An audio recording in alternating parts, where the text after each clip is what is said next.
Dios les bendiga a todos mis hermanos, es un gusto, es un privilegio también el poder estar aquí al frente una vez más con el propósito de compartir la palabra de Dios. Estamos terminando en este mes de febrero la serie de predicaciones que han tenido como título general Pruebas y Tribulaciones. La iglesia es así como lo describe la palabra de Dios, va a ser siempre probada. La iglesia va a ser siempre sometida al crisol del fuego del Espíritu Santo, porque es la manera en que Dios purifica su iglesia. Pero también la iglesia va a ser puesta a tentación, porque el tentador, que es Satanás, siempre va a buscar la manera de sacar a los hijos de Dios y llevarlos de nuevo al mundo. El tema de esta mañana, el título es como dos preguntas: ¿prueba o tribulación? Las dos van de la mano. Siempre que hay pruebas o tentación, es el título del sermón, prueba o tentación, y van siempre de la mano.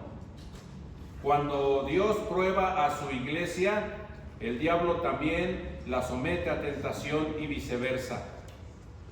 Cuando leemos en Santiago capítulo 1, versículo 12, Santiago capítulo 1, versículo 12, dice así la palabra de Dios: Bienaventurado el varón que soporta la tentación, porque cuando haya resistido la prueba, recibirá la corona de vida que Dios ha prometido a los que le aman. La Nueva Versión Internacional dice: dichoso el que resiste la tentación, porque al salir aprobado recibirá la corona de la vida que Dios ha prometido a quienes lo aman. La Reina Valera dice el varón, entonces para que nuestras hermanas, las damas, las mujeres, no digan pues nada más estos varones, no. Dichoso el que soporta, quien sea, ¿verdad?, de los hijos de Dios. Soporta dice aquí, bienaventurado, es dichoso, o es exaltadamente feliz el varón que soporta la tentación, porque cuando haya resistido la prueba, recibirá la corona de vida que Dios ha prometido a los que le aman. En la vida secular nosotros vemos cómo cuando hay competencias deportivas, ¿verdad? Y ya estamos hablando ya de por decir algo, de los Juegos Olímpicos. Hay pruebas que se dan a los atletas para que pasen a la siguiente fase, y después a la otra fase, y después a la semifinal, y después se corre la gran final. Entonces son prueba tras prueba tras prueba, para que de esa manera solamente quedan, ahora sí que al final, los que van a concursar o a competir por las medallas. Para eso pues tiene que haber habido antes un proceso de preparación. El proceso de preparación es bastante fuerte, porque quienes quieren llegar a las medallas tienen que prepararse a conciencia. Entonces son pruebas tras pruebas tras pruebas a las cuales ellos son sometidos, y finalmente ahora sí que en la gran final, pues ahora sí van con todo, porque van por el galardón. Van para todo aquello que se prepararon a conciencia durante mucho tiempo, cada 4 años, se preparan y se preparan. Pero también en el ínter hay tentaciones. El deportista sabe que tiene que prepararse y tiene que abstenerse de todas aquellas cosas que sabe que le van a obstaculizar para que el día de mañana pueda obtener alguna de las medallas. Entonces sabe que tiene que cuidarse de eso, sabe que tiene que prepararse y sabe que tiene que concentrarse para aquello que ya puso en su mente de llegar a una final y obtener la medalla de oro. El profesionista también hace lo mismo. El profesionista que se ha fijado en la mente el llegar y concluir una carrera, obtener un título, obtener una cédula profesional, se prepara a conciencia. A veces se desvela, pero sus desvelos son por causa de su preparación. Y vienen exámenes, y vienen las pruebas, y tiene que aprobar para continuar en su progreso, en su formación académica. Entonces sabe también que tiene que abstenerse de otro tipo de situaciones que de alguna manera lo van a desviar, y entonces puede ser que si pone atención y es atraído por la tentación que se le ofrece, entonces puede llegar el momento en que no concluya su carrera. Entonces estamos hablando de tiempo perdido, estamos hablando de tiempo echado a la basura. ¿Por qué? Porque todo el tiempo que debieron haberse preparado no lo hicieron, porque la tentación pudo más que su preparación. El cristiano siempre va a ser tentado. Esto es algo que como cristianos debemos de tener presente. Cristo fue tentado. Cuando nuestro Señor Jesucristo, y recordemos que Jesús fue tentado como un ser humano, Hebreos 4:15 dice, porque no tenemos un sumo sacerdote que no pueda compadecerse de nuestras debilidades, sino uno que fue tentado en todo,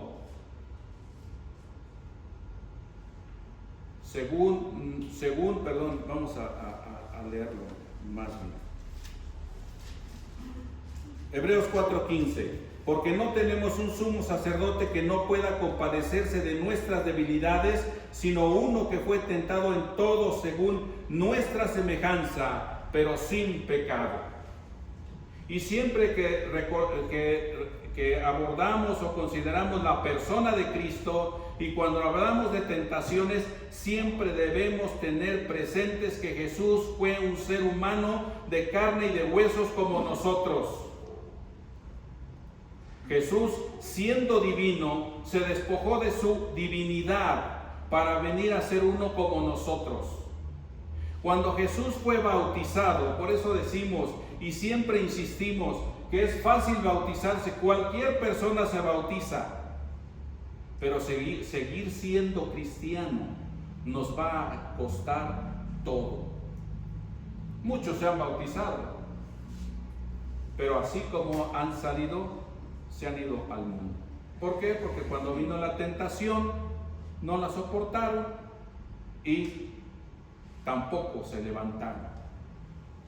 Cuando nuestro Señor Jesucristo fue bautizado, Él recibió el poder del Espíritu Santo y después fue llevado, dice Mateo capítulo 4, versículos 1 al 11, fue llevado por el Espíritu al desierto para ser tentado.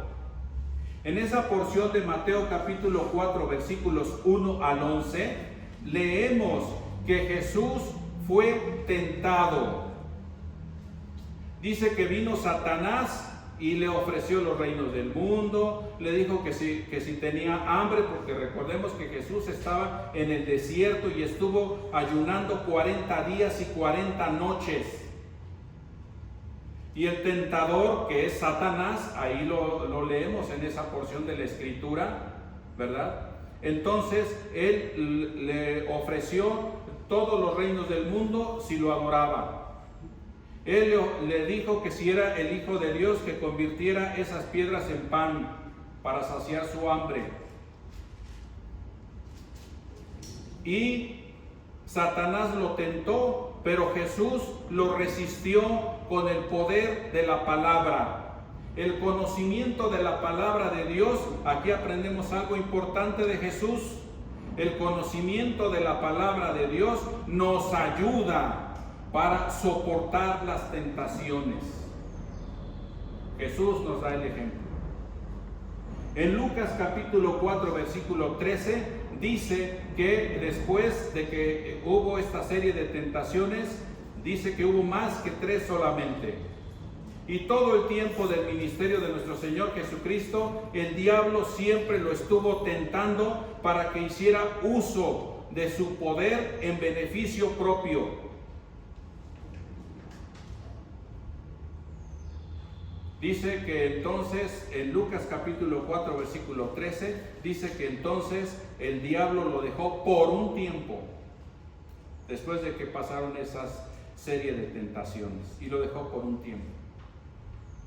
Así es que el cristiano siempre, como cristianos siempre vamos a ser tentados, porque Cristo lo fue. Así es que Jesús es nuestro máximo ejemplo para no caer en la tentación. ¿Cómo podemos no caer en la tentación? Imitando el ejemplo de Jesús.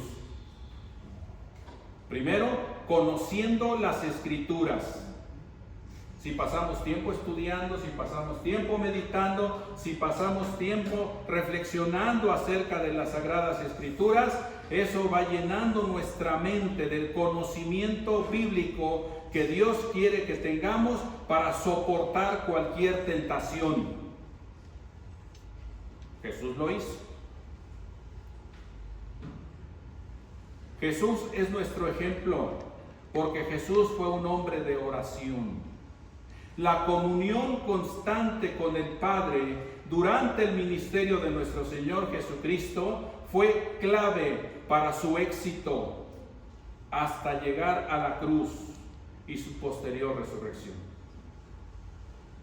Luego entonces, si nosotros imitamos el ejemplo de Jesucristo, que aún estando en agonía en el Getsemaní, todavía orando al Padre decía: si es posible que pase de mí esta copa, o sea, este sufrimiento, pero finalmente que no se haga mi voluntad, sino la tuya. Jesús vino para cumplir la voluntad del Padre, y el Padre se sostuvo firme en que Jesús cumpliera su voluntad, porque su voluntad era que Él fuera el Cordero que iba a ser sacrificado para la redención de la humanidad. Así es que entonces Jesús es nuestro máximo ejemplo para no caer en la tentación. En la Biblia nosotros tenemos ejemplos, al menos para esta ocasión he tomado 3, pero está llena la Biblia de ejemplos de gente que caminaron con Dios por un tiempo, pero finalmente cayeron en la tentación y no se levantaron. Ahí se quedaron. Esto quiere decir que también nosotros como cristianos podemos caer en la tentación. Porque el tentador va a estar haciendo todo lo posible para apartarnos del reino de Dios. Entonces, como cristianos, siempre vamos a ser sometidos a tentación, siempre. Pero la virtud del cristiano está que, conociendo la misericordia de Dios, la gracia inagotable de Jesucristo, podamos entonces nosotros asirnos de esa gracia y venir al arrepentimiento. Al menos tenemos 3 ejemplos. Adán y Eva fueron un ejemplo de que ellos no son para nosotros ejemplo de vencer la tentación. En el capítulo 3 de Génesis, cuando la mujer fue engañada porque se puso a conversar con Satanás,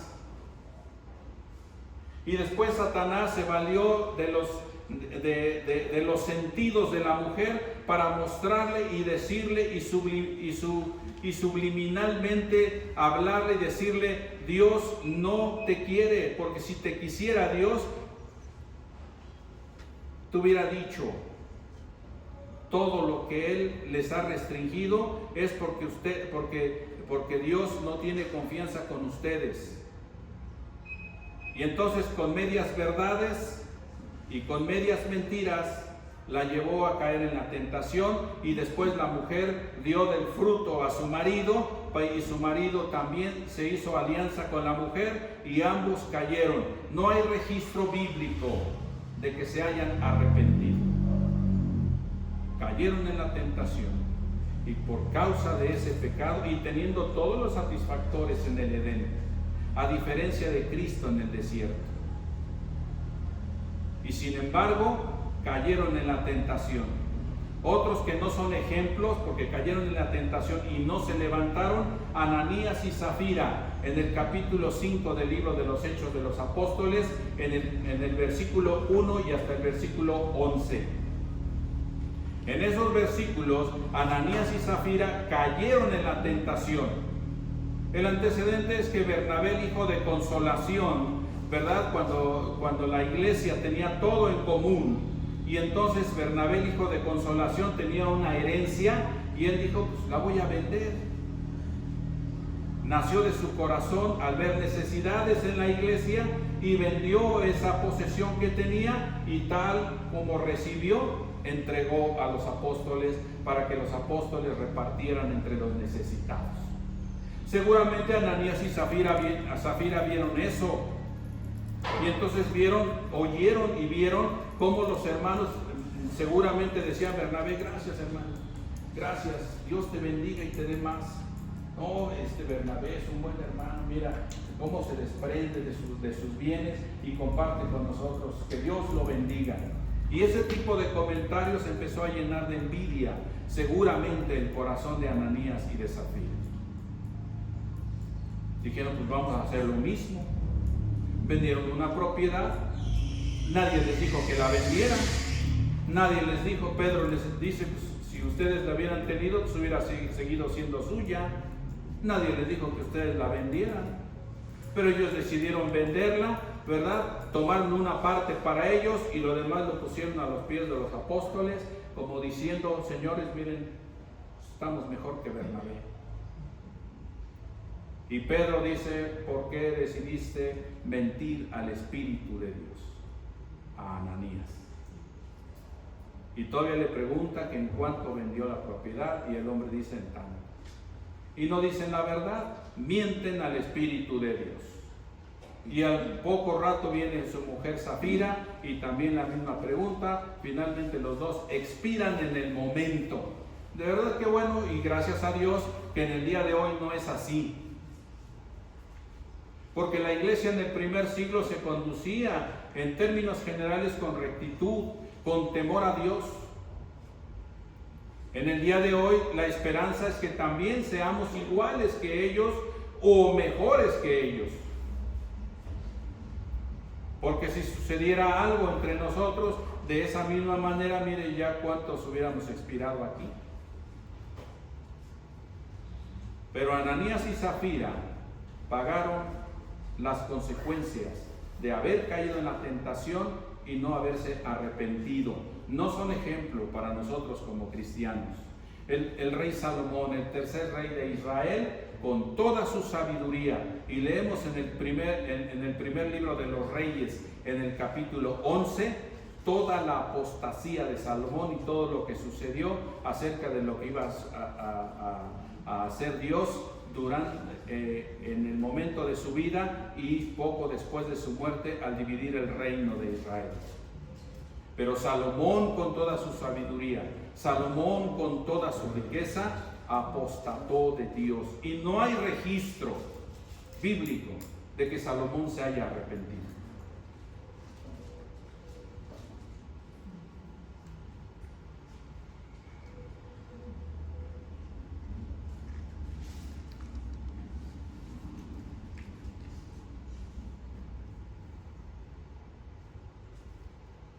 Y como colofón, en el caso de Salomón tenemos el libro de Eclesiastés. Un libro que habla acerca de la nostalgia de este rey. Ve un mundo ya diferente en el ocaso de su vida. Todo menos arrepentirse. Y todavía en la conclusión de Eclesiastés dice: y particularmente refiriéndose a los jóvenes.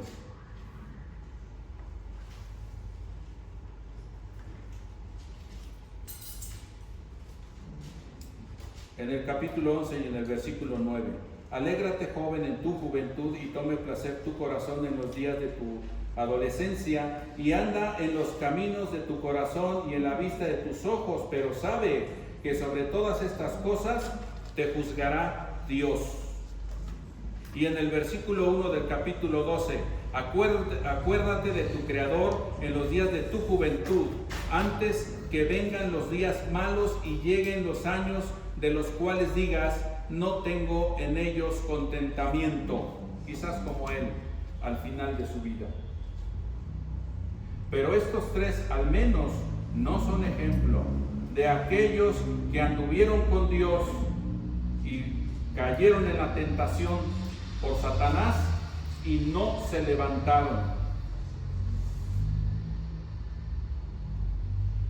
Así es que la gente de Dios, así como vamos a ser tentados por Satanás, la gente de Dios también siempre vamos a ser probados por Dios. En el ministerio de nuestro Señor Jesucristo había todo tipo de gente que lo seguía. Había gente porque iban a comer gratis y a ser sanados gratis. Y seguían a Jesús porque Jesús los alimentaba gratuitamente. Hasta que en el capítulo 6 de Juan, creo que es el capítulo 6 o el 5, es el 6 de Juan, Jesús les da el discurso acerca del pan de vida. 6, ¿verdad? Capítulo 6 de Juan. Jesús les da el discurso del pan de vida. Y finalmente Jesús les dice que trabajen por el pan de vida que a vida eterna conduce. Y Jesús les está diciendo, ustedes me siguen porque comen gratis. Entonces muchos de ellos se molestan con Jesús y se empiezan a alejar de él. Hasta que finalmente quedan los 12. Y les dice, ¿y ustedes también se quieren ir como ellos? Hasta que Pedro contesta por todos. Señor, ¿a quién iremos? Solo tú tienes palabras de vida eterna. Y nosotros hemos creído que tú eres el Cristo, el Hijo del Dios viviente. A Jesús lo seguía gente porque querían aprender del reino de Dios. A Jesús lo seguía gente porque eran enviados por los religiosos de ese tiempo para saber qué decía o hacía, para ver de qué manera podían acusarle para llevarlo a la muerte. Porque toda la enseñanza de Jesús daba al traste con todo el negocio que estos religiosos tenían. Había diferente tipo de gente que seguía a Jesús. Y había gente muy sincera porque querían aprender de Jesús. Porque su doctrina era como la doctrina de Dios y no como la de los hombres. Entonces, el cristiano también siempre vamos a ser probados. La gente de Dios, entonces, llenamos o debemos llenar algunas características que son muy importantes para que podamos ser probados. Vamos a ver, tomé 4 para no cansarlos esta mañana, porque no los quiero cansar. Entonces, 4 ejemplos de personas que tenían características muy especiales, que fueron probadas por Dios y que finalmente pasaron la prueba. Así es que, así como ellos, también nosotros, si llenamos características así, vamos a ser probados. Si nosotros no llenamos características que están escritas en la palabra de Dios, no tengamos temor, no vamos a ser probados. Más bien tentados, y a caer una vez y otra y otra y otra y otra vez, hasta que finalmente nos apartemos del reino de Dios y por allá el diablo haga de nosotros lo que él sabe hacer a aquellos que alguna vez caminaron con Dios y el día de hoy ya no lo hacen más. El primer ejemplo que tenemos es Ana. En el primer libro de Samuel, en el capítulo 1, leemos que había un hombre llamado Elcana.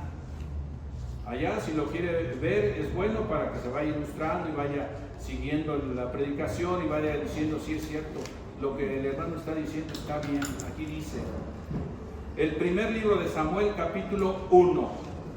Ana era una de las dos mujeres de un hombre llamado Elcana. La otra mujer de Elcana, Penina, tenía hijos, pero Ana no. Ana era estéril y no tenía hijos. Y su rival la molestaba, la menospreciaba, y Ana se ponía triste y no comía. La condición de una mujer estéril en ese tiempo era una condición muy difícil. No tenía descendencia, en su vejez, ¿quién la iba a ayudar? Y más si faltaba el esposo.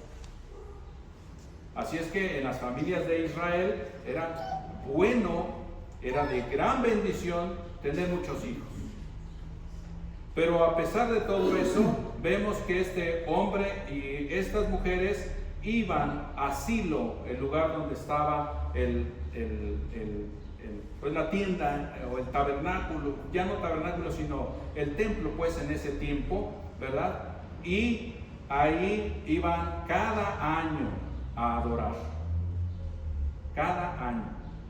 Ana entonces era una mujer que amaba a Dios, era una mujer piadosa, era una mujer que buscaba y anhelaba a Dios y no tenía hijos. Y a pesar de eso, era una mujer que era constante en sus súplicas a Dios. La tentación de Ana para dejar de suplicar y de pedir a Dios y dejar su vida piadosa era de que si Dios no le daba familia, pues ¿para qué estaba ahí? La tentación era de que se le estaba molestando de manera constante, entonces era para decir, bueno, pues entonces ya está bien, mejor ya me desisto y ya no insisto más en esto. Pero Ana era una mujer piadosa, era una mujer dispuesta a buscar a Dios a pesar de su condición. La prueba de Ana estaba en confiar en Dios y esperar. En una ocasión, en una de sus visitas, entró al templo y ahí ella se derramó delante de Dios en oración y en súplica. Y le pidió a Dios que si le daba un hijo varón, ella hizo un pacto con Dios.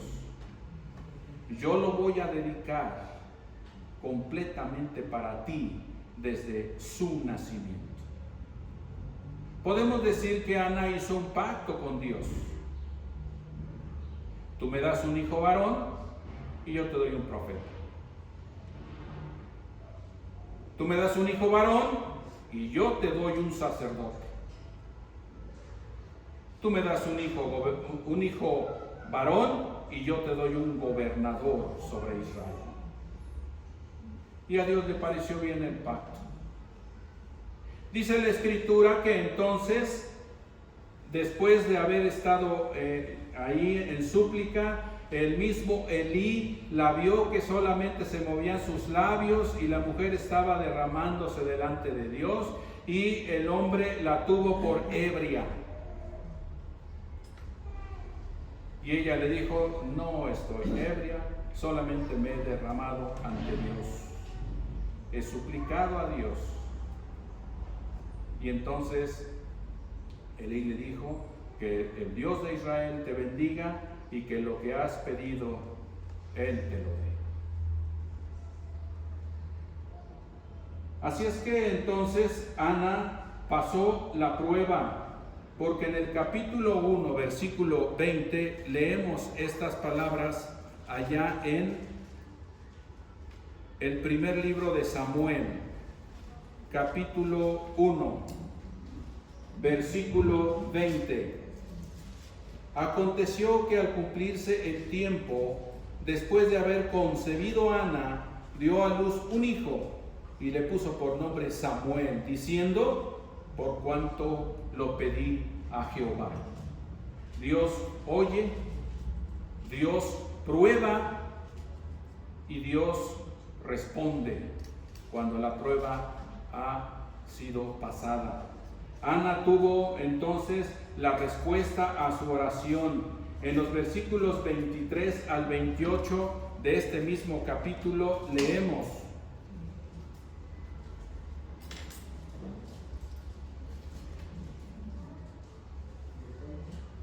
y Elcana su marido le respondió: haz lo que bien te parezca. Ya después de que había nacido Samuel, quédate hasta que lo destetes, porque tenían que ir de nuevo a Silo ese año. Y entonces Ana dijo: mejor vayan ustedes, yo voy a ir hasta que destete al niño. Solamente que cumpla Jehová su palabra. Y se quedó la mujer y crió a su hijo hasta que lo destetó. Después que lo hubo destetado, lo llevó consigo con 3 becerros, un efa de harina y una vasija de vino, y lo trajo a la casa de Jehová en Silo, y el niño era pequeño. Y matando el becerro, trajeron el niño a Elí. Y ella dijo: oh Señor mío, vive tu alma, Señor mío, yo soy aquella mujer que estuvo aquí junto a ti, orando a Jehová. Por este niño oraba, y Jehová me dio lo que le pedí. Yo pues lo dedico también a Jehová. Todos los días que viva será de Jehová. Y adoró allí a Jehová.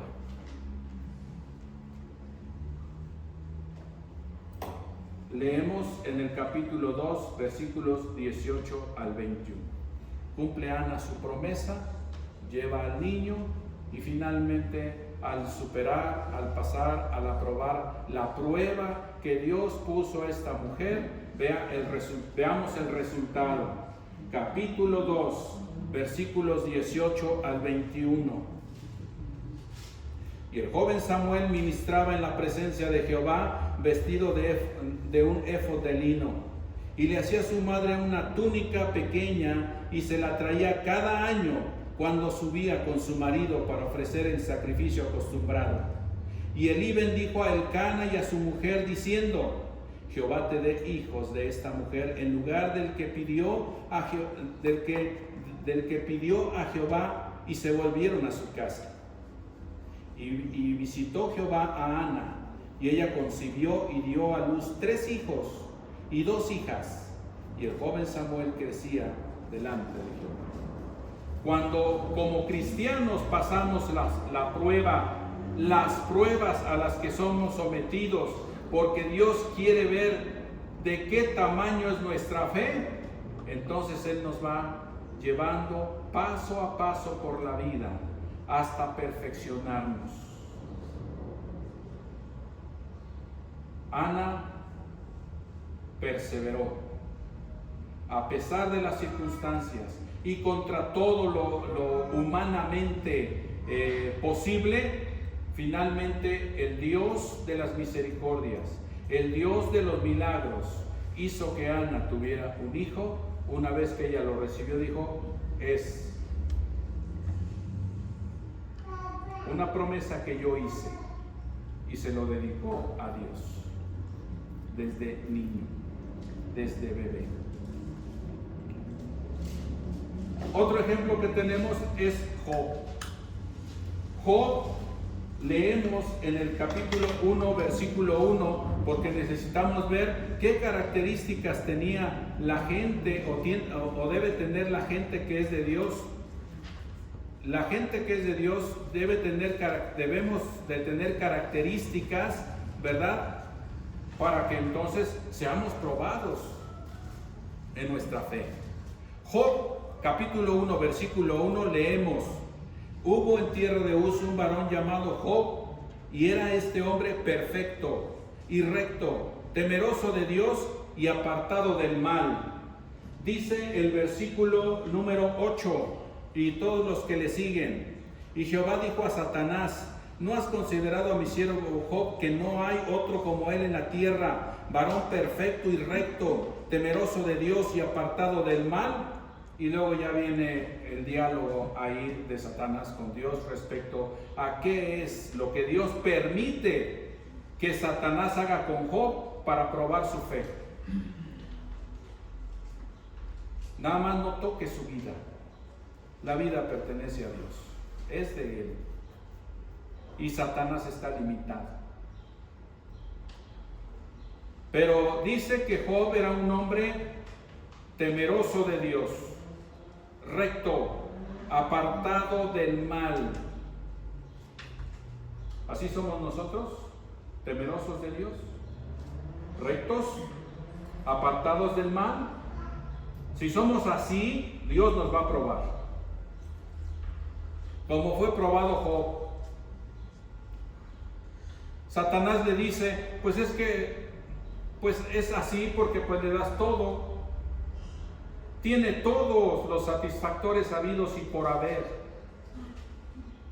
Bueno, nada más quítale todo lo que tiene y vas a ver cómo no blasfema en tu presencia. Haz lo que tengas que hacer, nada más no toques su vida.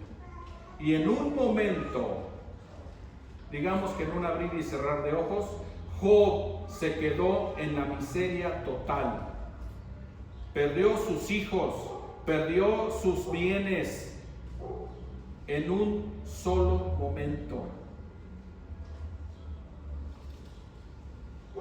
Era para que cualquier persona que no fuera Job dijera: pues Señor, pues soy recto, temeroso de ti, apartado del mal.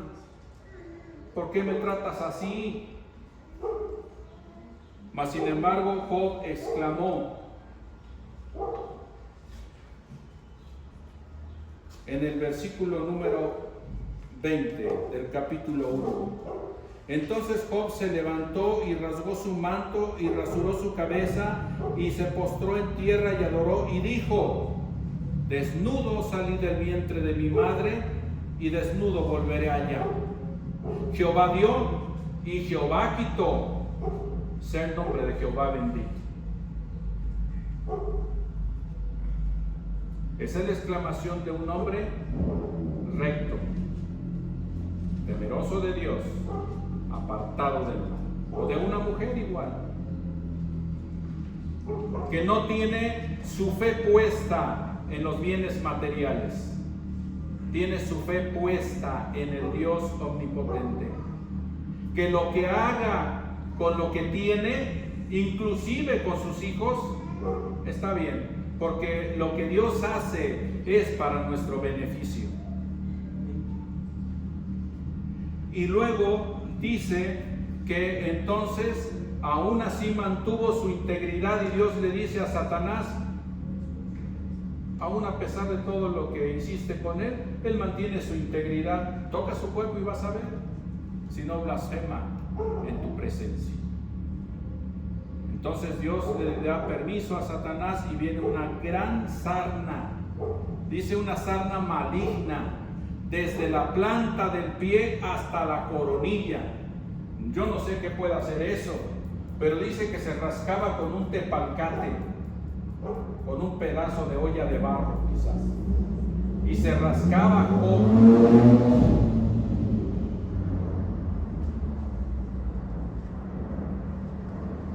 La mujer de Job no murió junto con los demás, quedó ahí. Y dice en el versículo 9 y 10 del capítulo 2, la mujer le dice a Job después de este evento: entonces le dijo su mujer: ¿aún mantienes tu integridad? Maldice a Dios y muérete. Ahí está la tentación.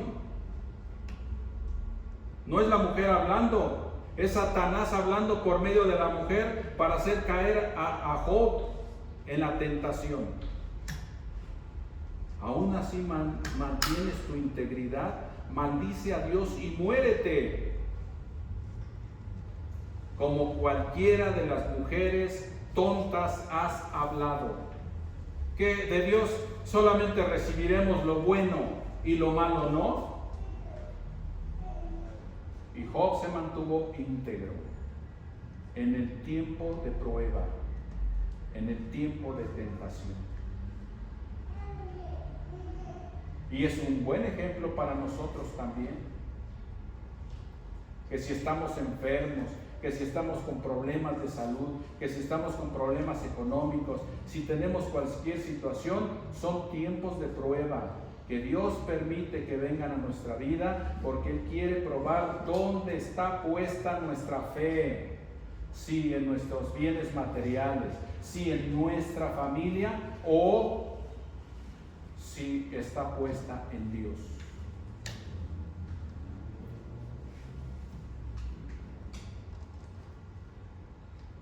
Y entonces Job, después de pasar la prueba, veamos nada más la recompensa. Job 42. Porque Dios lo que promete cumple. Y Dios nos va a probar siempre para traer a nuestra vida cosas mejores.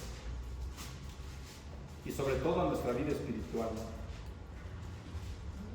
Job 42, 10 al 17. Y quitó Jehová la aflicción de Job, cuando él hubo orado por sus amigos, y aumentó al doble todas las cosas que habían sido de Job.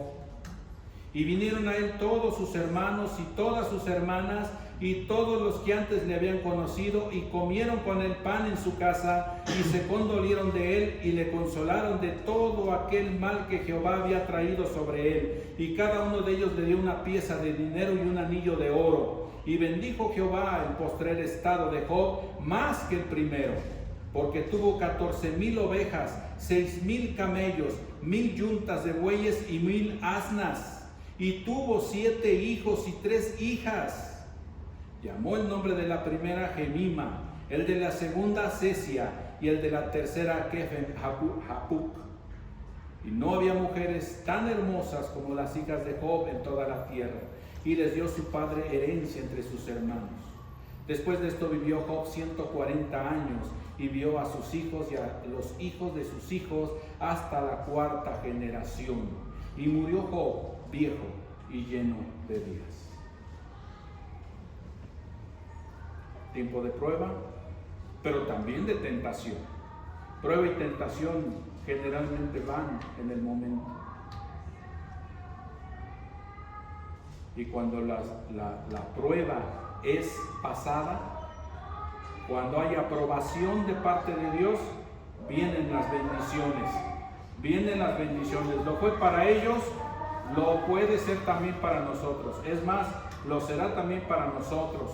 Esteban es otro ejemplo de gente de Dios que tenía ciertas características, ¿verdad?, que como cristianos debemos de tener, y entonces Esteban fue sometido a prueba. En Hechos capítulo 6, versículos 1 al 3, leemos Hechos 6, versículos 1 al 3, para que veamos quién era Esteban, junto con los otros 6 diáconos. En aquellos días, como creciera el número de los discípulos, hubo murmuración de los griegos contra los hebreos, de que las viudas de aquellos eran desatendidas en la distribución diaria. Entonces los 12 convocaron a la multitud de los discípulos y dijeron: no es justo que nosotros dejemos la palabra de Dios para servir a las mesas. Busquen, dicen los apóstoles a la iglesia, busquen pues, hermanos, de entre ustedes a 7 varones de buen testimonio, llenos del Espíritu Santo y de sabiduría, a quienes encarguemos este trabajo.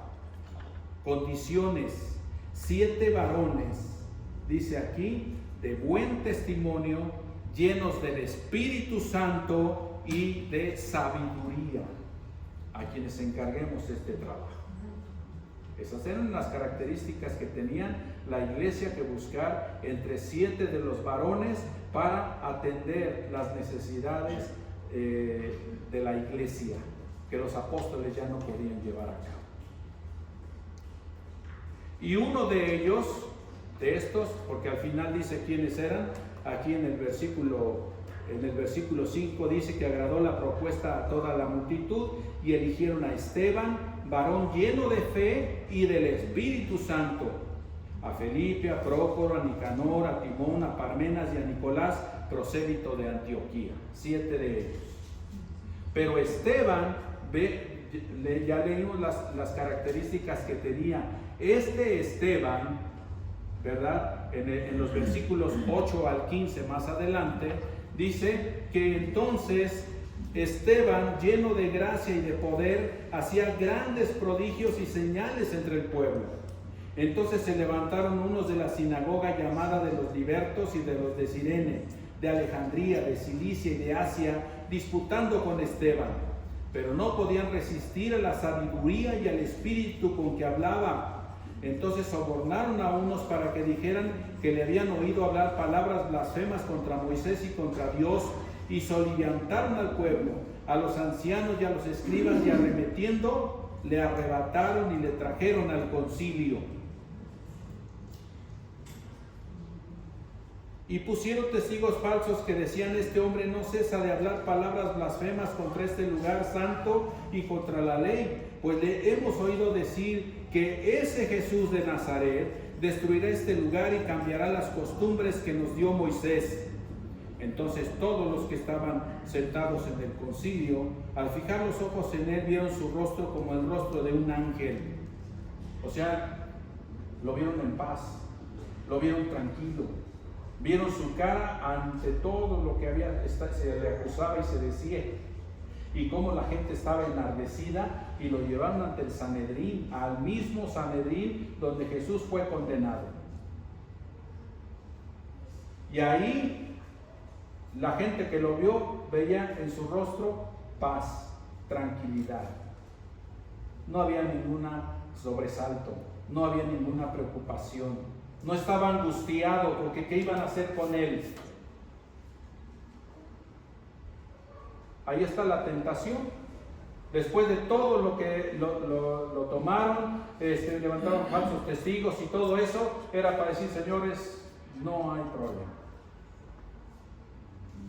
Me desdigo de todo lo que dije. Por favor, no me hagan nada. Pero sin embargo, Esteban siguió adelante, y todo el capítulo 7 nos habla acerca de la historia desde el llamamiento de Abraham hasta la crucifixión de nuestro Señor Jesucristo, y cómo el pueblo de Israel desde aquel tiempo rechazó a uno y a otro que venían en el nombre de Dios para poder enseñar al pueblo en aquel tiempo a la preparación completa para el advenimiento del Mesías, y ya estando en el Mesías, para seguir las ordenanzas, los preceptos y todo lo que el Mesías decía que había que hacer. Y sin embargo, ese pueblo presente se encargó de rechazar al Mesías y de llevarlo a la cruz. Todavía con ese poder del Espíritu de Dios y con ese momento de prueba, Esteban se enfrentó al Sanedrín y a los israelitas, y les dijo en su cara que siempre resisten al Espíritu de Dios.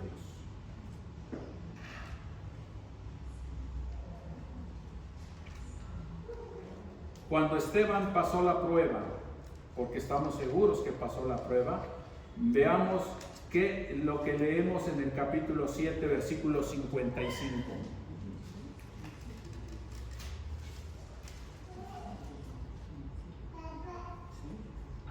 Hechos capítulo 7, versículo 55.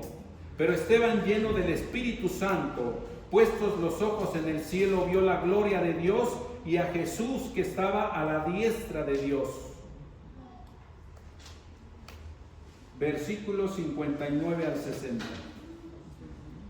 Todavía el 56. Y dijo: He aquí veo los cielos abiertos y al Hijo del Hombre que está a la diestra de Dios. Entonces ellos, dando grandes voces, se taparon los oídos y arremetieron a una contra él, y echándole fuera de la ciudad, le apedrearon. Y los testigos pusieron sus ropas a los pies de un joven que se llamaba Saulo, y apedreaban a Esteban mientras él invocaba y decía: Señor Jesús, recibe mi espíritu. Después que Esteban pasó la prueba, tuvo esa visión de saber, por Dios mismo revelada, de saber que al pasar la prueba, él iba a tener lugar con Cristo. La conclusión dice: de la misma manera como Jesús al exclamar en la cruz: Señor, no les tomes en cuenta este pecado. Esteban también dice: y puesto de rodillas, clamó a gran voz: Señor, no les tomes en cuenta este pecado. Y habiendo dicho esto, durmió. La prueba lo llevó a ver la esperanza que había para él después de la muerte. Y cuando vino el momento de la tentación de dejar todo, precisamente porque era toda la multitud viniendo contra él, él se mantuvo firme. Y todo el capítulo 7 es para leerlo, y cómo les dice una y otra vez algo semejante como Jesús les dijo a los fariseos y escribas hipócritas en el capítulo 23 de Mateo. Una confrontación contra los religiosos de ese tiempo. Y finalmente Esteban murió físicamente, pero vive. Pablo fue otro. Pablo tuvo una vida de consagración. Todo su resto de la vida fue consagrado a vivir para Cristo. Y una y otra vez fue tentado, o sea, también fue puesto y obstaculizado para no seguir adelante con el ministerio. Mas Pablo siempre, él exclama en Filipenses capítulo 3, versículos 13 al 14, dice: dejando atrás todo aquello, prosigo a la meta, al supremo llamamiento de Dios que es en Cristo Jesús. Pablo se había propuesto, después de su conversión en el camino a Damasco, él se propuso seguir a Cristo y hacer su voluntad hasta el último día de su vida. En la segunda carta del apóstol Pablo a los Corintios leemos: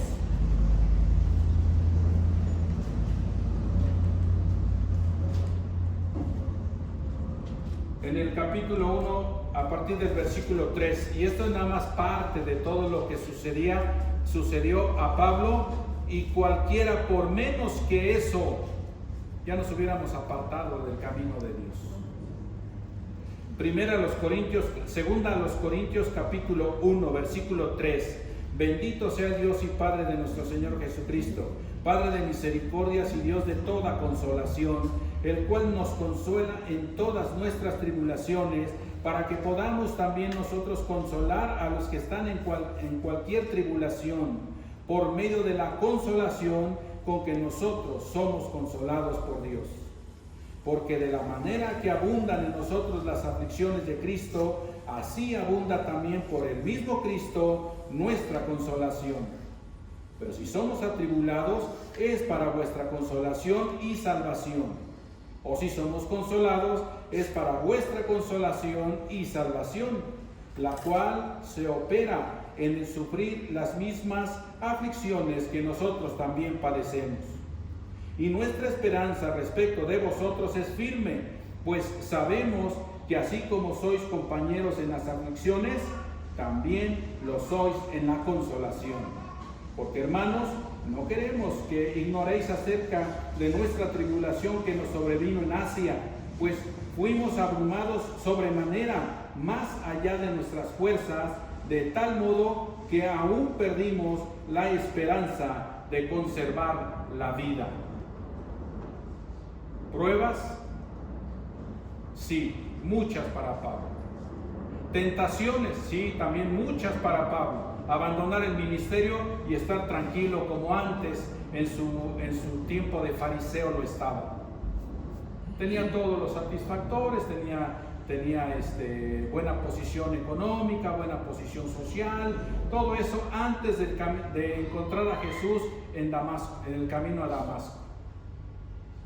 Cualquier cosa y volverse a esa vida y ya no sufrir más. Mas sin embargo, él, a pesar de esta descripción, él continuó adelante. Ahí en los versículos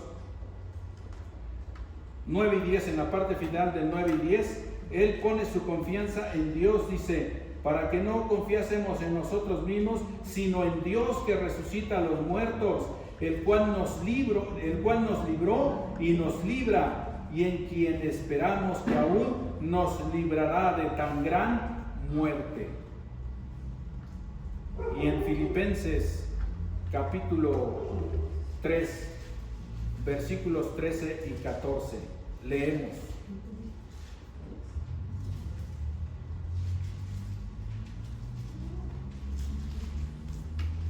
Filipenses 3, 13 y 14. Hermanos, yo mismo no pretendo haberlo ya alcanzado, pero una cosa hago, olvidando ciertamente lo que queda atrás y extendiéndome a lo que está delante, prosigo a la meta, al premio del supremo llamamiento de Dios en Cristo Jesús. Siempre adelante, sabiendo que el Dios que lo llamó, Él lo va a ayudar en cualquier prueba, en cualquier tribulación, en cualquier aflicción, y cuando venga la tentación, Él lo va a ayudar a soportar la tentación y a salir victorioso. La mirada siempre adelante. Como cristianos, siempre vamos a ser tentados por el diablo. Siempre. Sabe nuestras debilidades, pero nosotros oramos siempre: no nos permitas caer en tentación, mas líbranos del mal. Pero también como cristianos siempre vamos a ser probados. El apóstol Pedro escribe en su primera carta, en el capítulo 1 y en el versículo 3: bendito el Dios y Padre de nuestro Señor Jesucristo, que según su grande misericordia nos hizo renacer para una esperanza viva por la resurrección de Jesucristo de los muertos, para una herencia incorruptible, incontaminada e inmarcesible, reservada en los cielos para vosotros, que sois guardados por el poder de Dios mediante la fe, para alcanzar la salvación que está preparada para ser manifestada en el tiempo postrero, en lo cual vosotros os alegráis, aunque ahora por un poco de tiempo, si es necesario, tengáis que ser afligidos en diversas pruebas, para que sometida a prueba vuestra fe, mucho más preciosa que el oro, el cual aunque perecedero se prueba con fuego, sea hallada en alabanza, gloria y honra, cuando sea manifestado Jesucristo, a quien amáis sin haberle visto, en quien creyendo, aunque ahora no lo veáis, os alegráis con gozo inefable y glorioso. Pruebas y tentaciones.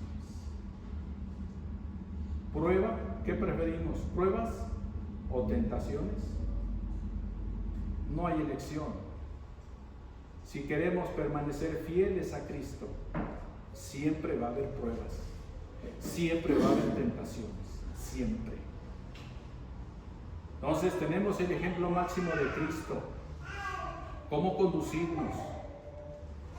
¿Queremos ser bienaventurados? Porque dice Santiago, bienaventurado la persona, la gente de Dios, el varón que soporta la tentación, bienaventurados. Todos estos ejemplos que hemos tocado, y hay muchos más en la Biblia, son ejemplos de que pasaron por pruebas y tentaciones, pero finalmente fueron bienaventurados porque pudieron soportar la tentación.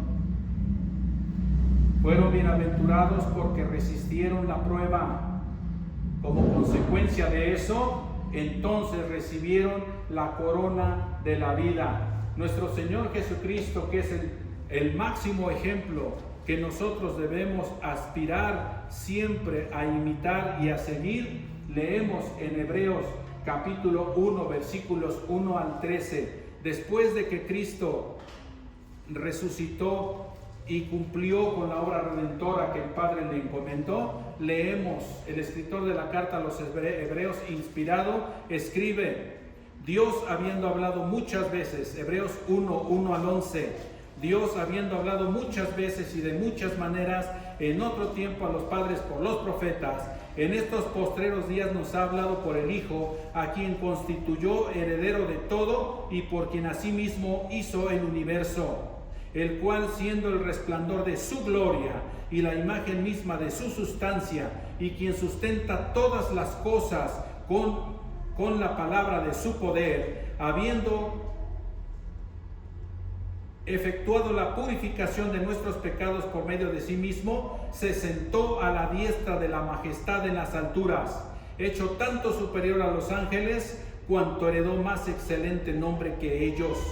Porque a cuál de los ángeles dijo Dios jamás: mi hijo eres tú, yo te he engendrado hoy? Y otra vez: yo seré a él padre y él me será a mí hijo.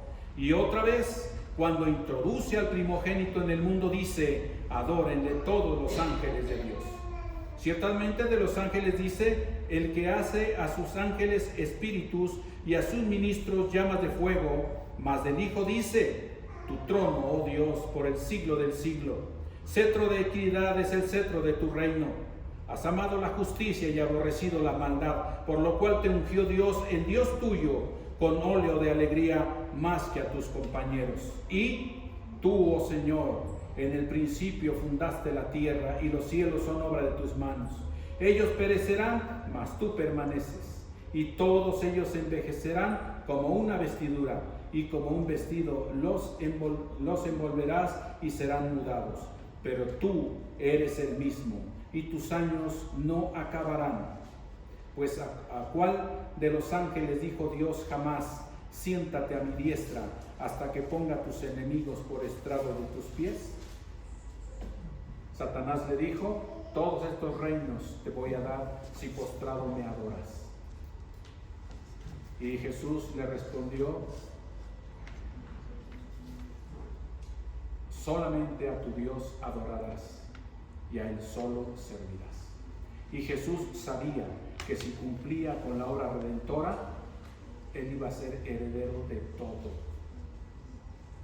Y ahí está el mensaje en Hebreos 1 al 11, como después de su resurrección gloriosa, como después de que por su propia sangre vino a redimir a la humanidad, ahora Él es el que reina, hasta que todos sus enemigos sean puestos por estrado de sus pies, y una vez que eso suceda, Él mismo entregará el reino al Padre, para que, como dice 1 Corintios capítulo 15 en la conclusión, Dios sea todo en todos.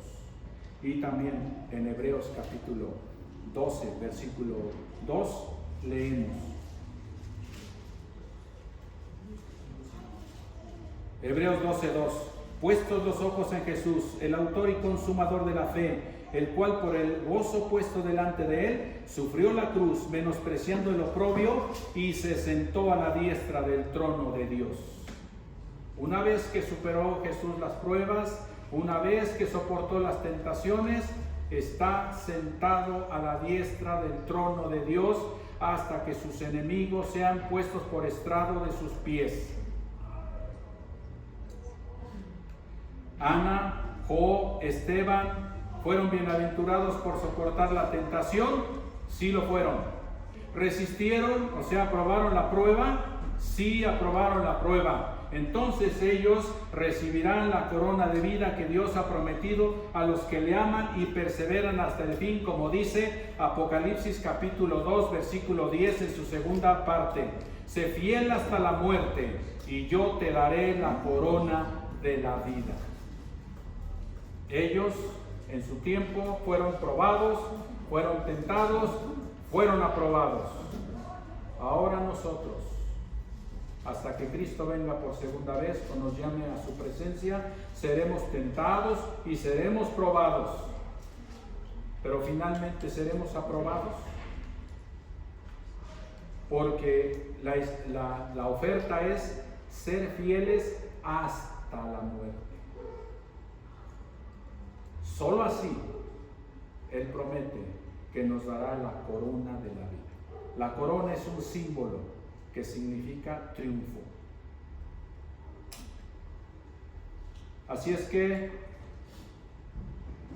cada uno de nosotros tenemos esa esperanza, tenemos esa oferta, y Dios ha prometido que nunca vamos a ser probados más allá de lo que podamos resistir.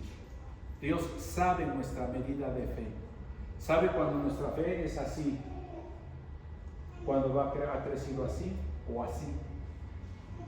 En esa medida Dios nos prueba. Él no nos prueba más allá de lo que podamos resistir. O sea, si estudiamos la Biblia, la consideramos y pasamos tiempo pensando y meditando en ella, nos damos cuenta de que estamos del lado del ganador. Solamente hay que esperar en Él y confiar en Él, que en su tiempo y a su manera Él hará para nuestro beneficio. Vamos a orar ahí en su lugar como está.